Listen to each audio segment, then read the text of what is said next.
ओम शांति। ओम शांति।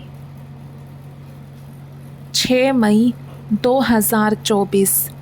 आज के बाबा के महावाक्य। आज बाबा ने कहा, मीठे बच्चे, इस जन्म के पापों से हल्का होने के लिए बाप को सच सच सुनाओ और पिछले जन्मों के विकर्मों को योग अग्नि से समाप्त करो। प्रश्न, खुदाई खिदमतगार बनने के लिए कौन सी एक चिंता चाहिए? उत्तर, हमें याद की यात्रा में रहकर पावन ज़रूर बनना है। पावन बनने का फुरना चाहिए, यही मुख्य सब्जेक्ट है। जो बच्चे पावन बनते हैं वही बाप के खिदमतगार बन सकते। बाप अकेला क्या करेगा? इसलिए बच्चों को श्रीमत पर अपने ही योग बल से विश्व को पावन बनाकर पावन राजधानी बनानी है। पहले स्वयं को पावन बनाना है। ओम शांति। यह तो ज़रूर बच्चे समझते हैं। हम बाबा के पास जाते हैं रिफ़्रेश होने के लिए।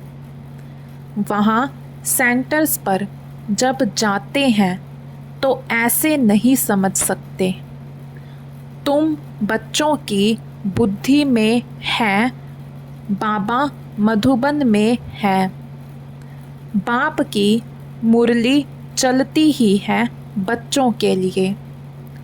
बच्चे समझेंगे हम जाते हैं मधुबन में मुरली सुनने। मुरली अक्षर श्री कृष्ण के लिए समझ लिया है। मुरली का अर्थ कोई और नहीं है। तुम बच्चों को अब अच्छी तरह से समझ आई है ना? बाप ने समझाया है और तुम फील करते हो। बरोबर हम बहुत बेसमझ बन पड़े थे। ऐसे कोई भी अपने को समझते नहीं है। यहाँ जब आते हैं तब निश्चय बुद्धि होते हैं। बरोबर हम बहुत बेसमझ बन गए थे। तुम सतयुग में कितने समझदार विश्व के मालिक थे।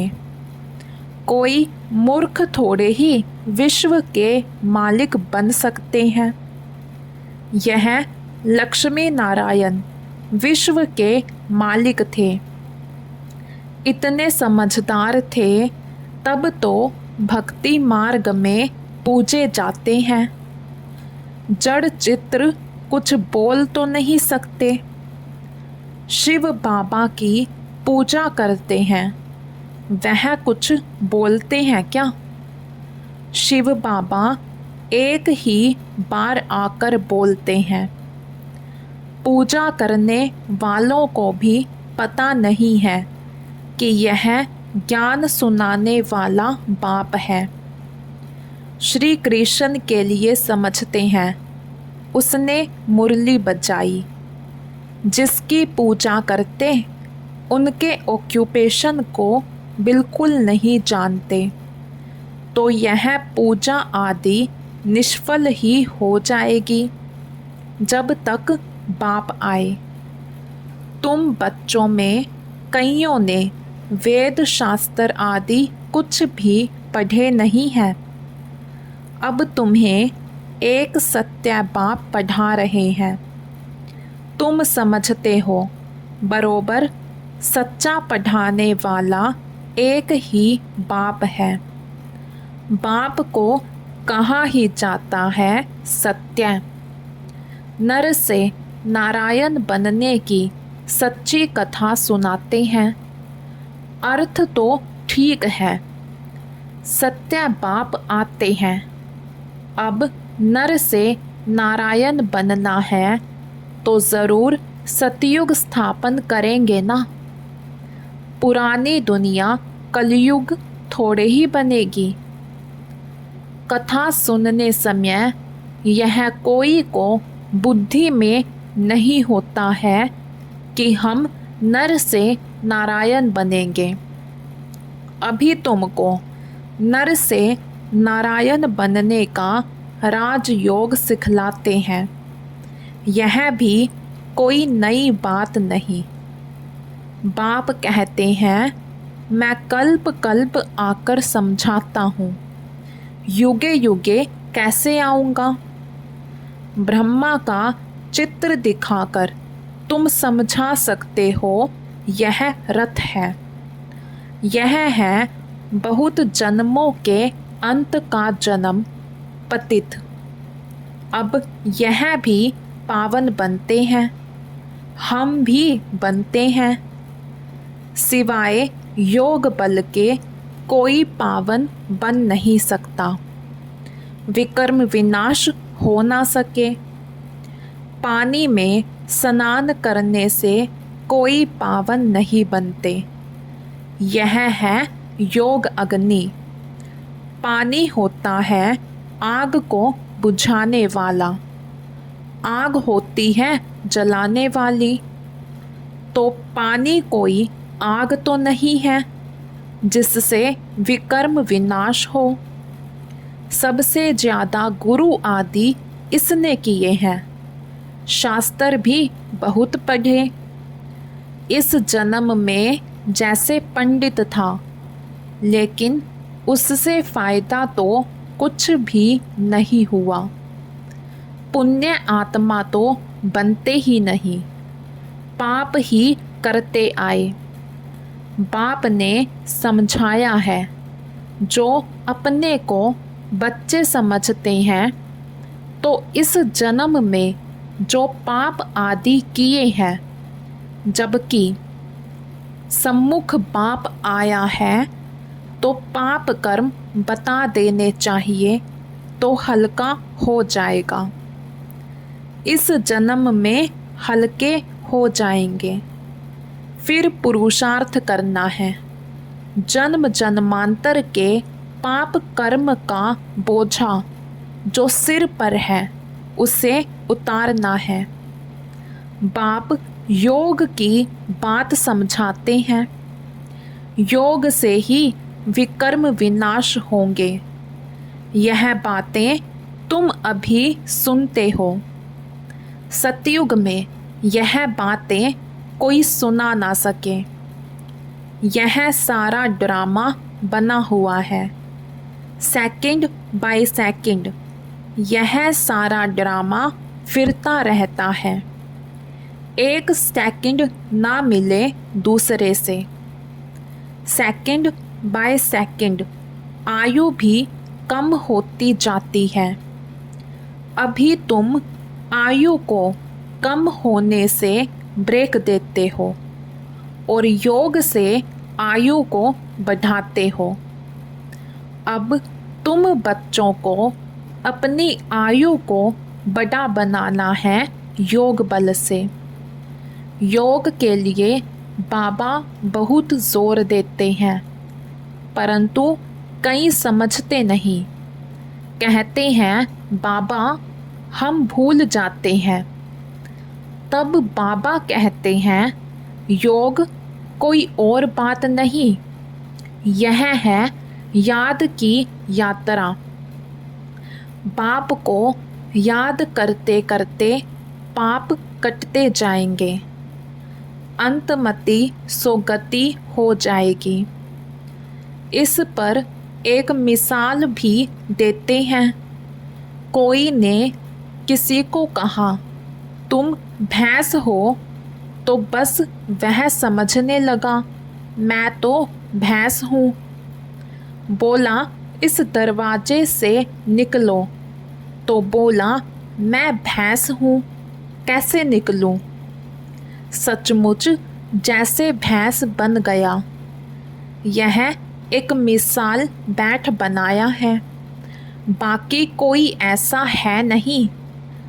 यह कोई यथार्थ मिसाल नहीं है। हमेशा रियल बात पर मिसाल दिया जाता है।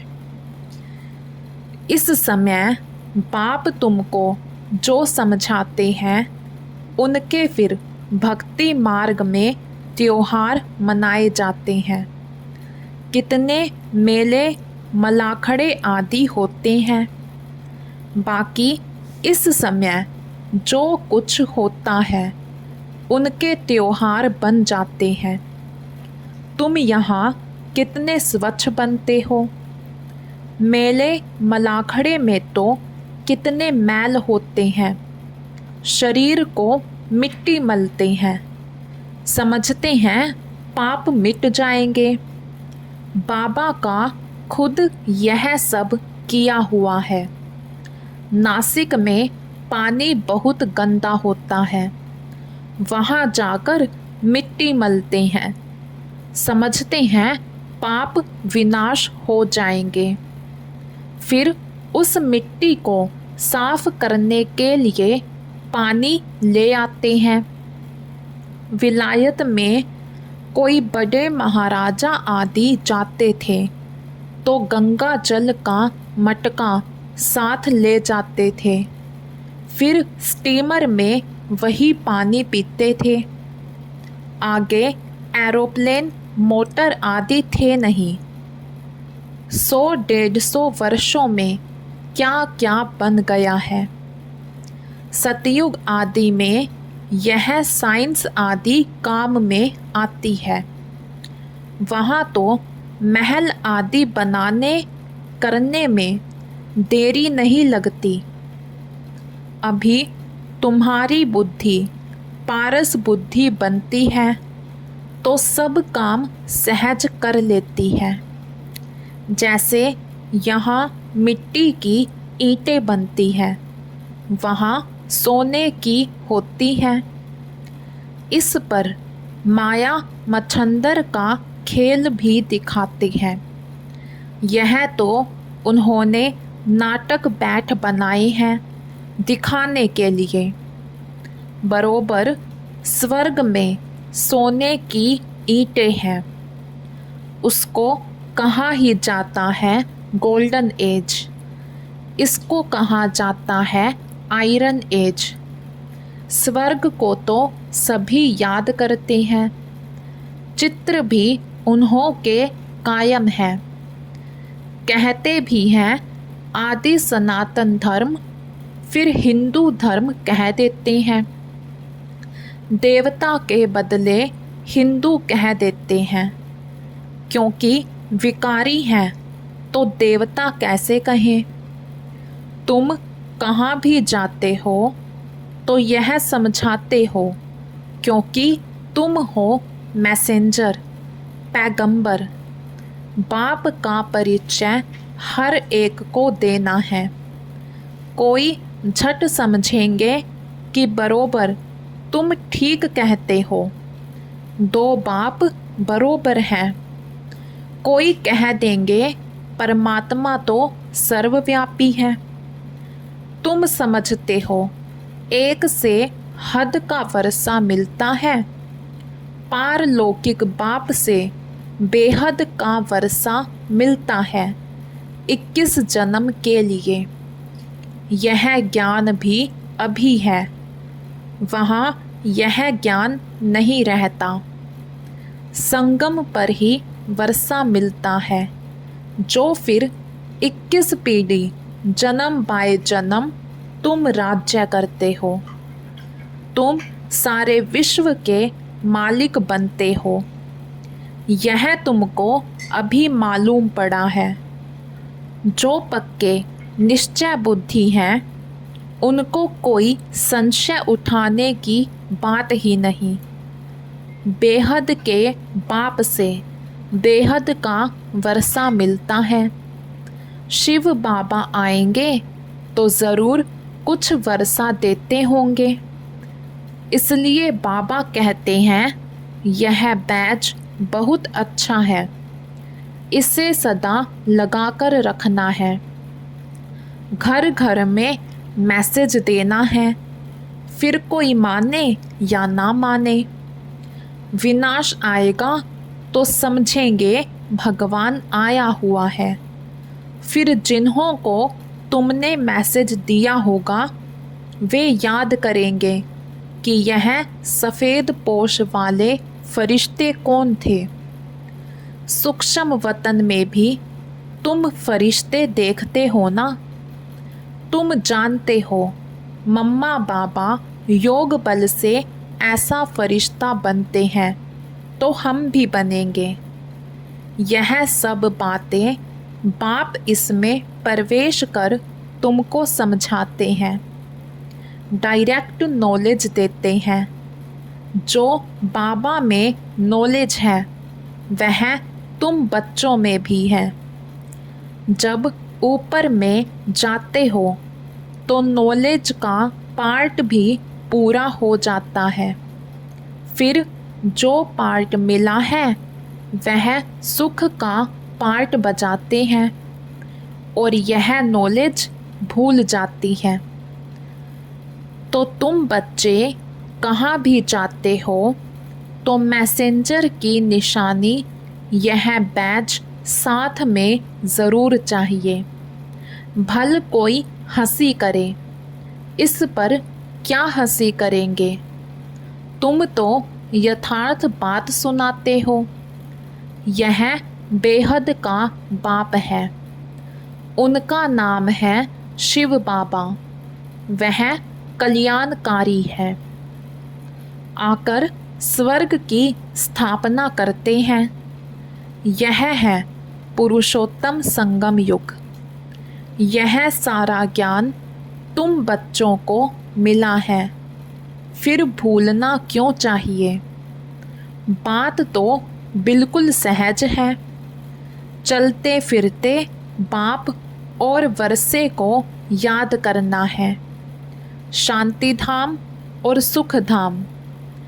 तुम बच्चे यहाँ आते हो, मुरली सुनकर जाते हो, फिर सुनानी भी चाहिए। ऐसे नहीं सिर्फ एक ही ब्राह्मणी मुरली चलाए। ब्राह्मणी को आप समान बनाकर तैयार करना चाहिए, तब बहुतों का कल्याण कर सकेंगे। अगर एक ब्राह्मणी कहाँ चली जाती है तो दूसरी क्यों नहीं सेंटर चला सकती। क्या धारणा नहीं की है। स्टूडेंट को पढ़ने और पढ़ाने का शौक चाहिए। मुरली तो बहुत सहज है, कोई भी धारण कर क्लास करा सकते हैं। यहाँ तो बाप बैठे हैं। बाप बच्चों को कहते हैं कोई भी बात में संशय नहीं होना चाहिए। एक बाप ही है जो सब कुछ जानते हैं। एक ही एम ऑब्जेक्ट है। इसमें कोई प्रश्न आदि पूछने का भी नहीं रहता। सुबह को भी बैठ बच्चों को याद की यात्रा में मदद करता हूँ। सारे बेहद के बच्चे याद रहते हैं। तुम सब बच्चों को इस याद की मदद से सारे विश्व को पावन बनाना है। इसमें ही तुम अंगुली देते हो। पवित्र तो सारी दुनिया को बनाना है ना। तो बाप सभी बच्चों पर नज़र रखते हैं ना। सब शांति धाम में चले जाएं, सबका अटेंशन खिंचवाते हैं। बाप तो बेहद में ही बैठेंगे। मैं आया हूँ सारी दुनिया को पावन बनाने। सारी दुनिया को करंट दे रहा हूँ तो पवित्र हो जाए। जिनका पूरा योग बल होगा वह समझेंगे बाबा अभी बैठकर याद की यात्रा सिखला रहे हैं, जिससे विश्व में शांति होती है। बच्चे भी याद में रहते हैं तो मदद मिलती है। मददगार बच्चे भी चाहिए ना। खुदाई खिदमतगार निश्चय बुद्धि ही याद करेंगे। तुम्हारी पहली सब्जेक्ट है ही पावन बनने की। गोया तुम बच्चे निमित्त बनते हो बाप के साथ। बाप को बुलाते ही हैं, हे पतित पावन आओ। अब वह अकेला क्या करेगा, खिदमतगार चाहिए ना। तुम जानते हो हम विश्व को पवित्र बनाकर फिर सारे विश्व पर राज्य करेंगे। बुद्धि में जब ऐसा निश्चय होगा तब नशा चढ़ेगा। तुम बच्चे जानते हो हम बाप की श्रीमत से अपने योग बल से अपने लिए राजधानी स्थापन कर रहे हैं। यह नशा चढ़ना चाहिए। यह है रूहानी बात। बच्चे समझते हैं हर कल्प बाबा इस रूहानी बल से हमको विश्व का मालिक बनाते हैं। यह भी समझते हो कि शिव बाबा आकर स्वर्ग की स्थापना करते हैं। अभी सिर पर इस याद की यात्रा का ही फुरना है। पुरुषार्थ करना है। धंधा आदि करते भी याद की यात्रा रहे। एवर हेल्दी बनाने के लिए बाप कमाई बड़ी ज़बरदस्त कराते हैं। इस समय सब कुछ भुलाना पड़ता है। हम आत्माएं जा रही हैं। आत्म अभिमानी बनने की प्रैक्टिस कराई जाती है। खाते पीते चलते फिरते यह क्या बाप को याद नहीं कर सकते। कपड़ा सिलाई करते बुद्धि योग बाप की याद में रहे। बहुत सहज है। यह तो समझते हो 84 का चक्र पूरा हुआ है। अभी बाप हम आत्माओं को राजयोग सिखलाने आए हैं। यह वर्ल्ड की हिस्ट्री ज्योग्राफी रिपीट होती रहती है। कल्प पहले भी ऐसे हुआ था, जो अब फिर रिपीट हो रहा है। यह रिपीटिशन का राज भी बाप ही समझाते हैं। हर एक को ड्रामा में पार्ट मिला हुआ है, वह बजाते रहते हैं। बच्चों को राय दी जाती है कि बाप को याद करो तो सतो प्रधान बनेंगे। फिर यह शरीर भी छूट जाएगा। तुम्हारी बुद्धि में अब यही है कि हम आत्मा सतो प्रधान बने, क्योंकि वापस घर जाना है। सतयुग में ऐसे नहीं कहेंगे। वहाँ तो कहेंगे एक पुराना शरीर छोड़ दूसरा लेना है। वहाँ तो दुख की बात नहीं। यहाँ यह दुख धाम है। पुराने शरीर हैं तो समझते हैं इनको छोड़ अब वापस अपने घर जाएं। बाप को निरंतर याद करना है। वह निराकार बाप ही ज्ञान का सागर है। वही आकर सबकी सदगति करते हैं। बाप कहते हैं साधुओं का भी उद्धार करता हूँ। तुम अब एक बाप से योग लगाओ।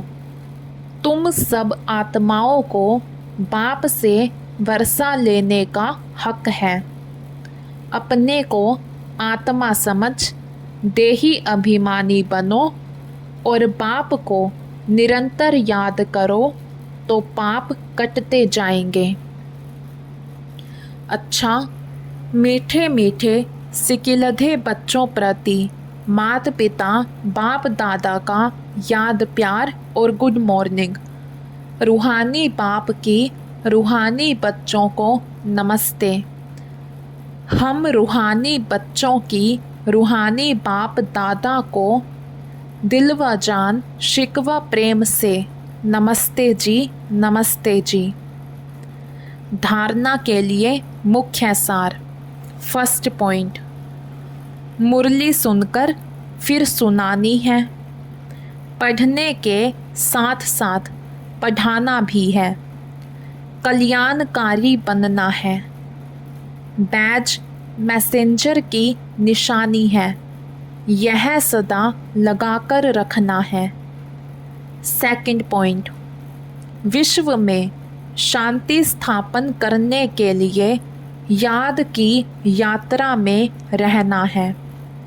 जैसे बाप की नज़र बेहद में रहती है, सारी दुनिया को पावन बनाने के लिए करंट देते हैं, ऐसे फॉलो फादर कर मददगार बनना है। आज का वरदान, कर्म और योग के बैलेंस द्वारा कर्मातीत स्थिति का अनुभव करने वाले कर्म बंधन मुक्त भव। कर्म और योग के बैलेंस द्वारा कर्मातीत स्थिति का अनुभव करने वाले कर्म बंधन मुक्त भव। कर्म के साथ साथ योग का बैलेंस हो तो हर कर्म में स्वतः सफलता प्राप्त होती है। कर्म योगी आत्मा कभी कर्म के बंधन में नहीं फंसती। कर्म के बंधन से मुक्त को ही कर्मातीत कहते हैं। कर्मातीत का अर्थ यह नहीं है कि कर्म से अतीत हो जाओ। कर्म से न्यारे नहीं, कर्म के बंधन में फंसने से न्यारे बनो। ऐसी कर्म योगी आत्मा अपने कर्म से अनेकों का कर्म श्रेष्ठ बनाने वाली होगी। उसके लिए हर कार्य मनोरंजन लगेगा, मुश्किल का अनुभव नहीं होगा। आज का स्लोगन, परमात्म प्यार ही समय की घंटी है जो अमृत वेले उठा देती है। परमात्म प्यार ही समय की घंटी है जो अमृत वेले उठा देती है। अच्छा, ओम शांति।